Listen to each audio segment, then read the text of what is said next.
मीराबाई भक्ति और प्रेम की एक ऐसी मिसाल मानी जाती हैं जिन्होंने अपना पूरा जीवन कृष्ण दर्शन के लिए समर्पित कर दिया। आइए जानते हैं कृष्ण की दीवानी मीरा की पूरी कहानी। कैसे हुई वे कृष्ण के प्रेम की दीवानी और कैसे अपने प्रभु के लिए उन्होंने अपना पूरा जीवन समर्पित कर दिया और कैसे कृष्ण प्रेम में उन्होंने विष का प्याला भी हंसते हंसते पिया। जन्म और बचपन। मीराबाई का जन्म सन 1498 में राजस्थान के एक राजपूत घराने में हुआ था। मीरा कृष्ण की बहुत बड़ी भक्त थी। कहा जाता है कि जब वे 4 वर्ष की थी उस समय पड़ोस में हो रहे विवाह को देखकर उन्होंने अपनी माँ से पूछा कि मेरा दूल्हा कौन होगा। मीरा के इस मासूमियत भरे सवाल पर उनकी माँ ने मुस्कुराते हुए श्री कृष्ण की मूर्ति की तरफ इशारा करते हुए कहा कि श्री कृष्ण ही तुम्हारे वर होंगे। जिसके बाद उन्होंने कृष्ण को ही अपना पति मान लिया। जब मीरा बड़ी हुई तो उनके मन में विश्वास था कि श्री कृष्ण उनसे शादी करने ज़रूर आएंगे, पर घर वालों के कहने पर और उनके मनाने पर उन्हें मेवाड़ के महाराणा भोजराज के पुत्र सांगा के साथ विवाह करना पड़ा।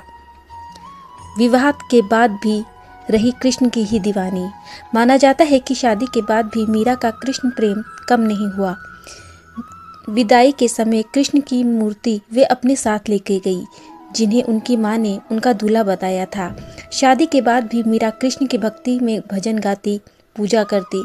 ससुराल में एक बार उनकी ननद ने उन्हें बदनाम करने की भी कोशिश की और कहा कि मीरा को उन्होंने किसी दूसरे व्यक्ति के साथ देखा है, मीरा का किसी और से प्रेम संबंध है। आधी रात के समय जब सब उन्हें देखने के लिए उठे तब उन्होंने देखा कि मीरा तो श्री कृष्ण की मूर्ति से अकेले ही बातें कर रही है। पति के पूछने पर उन्होंने श्री कृष्ण की मूर्ति की तरफ इशारा करते हुए कहा कि ये मेरे स्वामी हैं और बचपन से ही मैंने इनसे विवाह कर लिया था। ये बात सुनकर उनके पति हैरान रह जाते हैं। कहा जाता है कि मीरा की भक्ति और घंटों तक मंदिर में रहना, भजन, नाच गाना उनके ससुराल वालों को पसंद नहीं था। इसी के चलते उन्होंने कई बार मीरा को मारने की भी कोशिश की, कभी विष देकर तो कभी सांप से कटवाने की कोशिश की, पर हर बार वह बच गई। पति के देहांत के बाद कहा जाता है कि मीरा वृंदावन चली गई। मीरा मृत्यु। कहा जाता है कि मीरा सशरीर ही श्री कृष्ण के विग्रह में समा गई थी और वे कृष्ण के साथ भगवान श्री राम की भी भक्त थी। माना जाता है कि जन्माष्टमी के दिन कृष्ण को पुकारते हुए उन्होंने कहा कि ओ गिरधरधारी, क्या आप मुझे बुला रहे हैं? और मैं आ रही हूँ।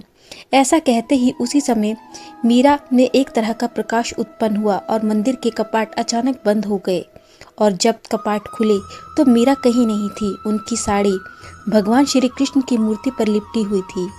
माना जाता है कि मीरा श्री कृष्ण की मूर्ति में ही समा गई थी। साधारण सी दिखने वाली मीरा अपनी निश्चल भक्ति से संसार में अमर हो गई।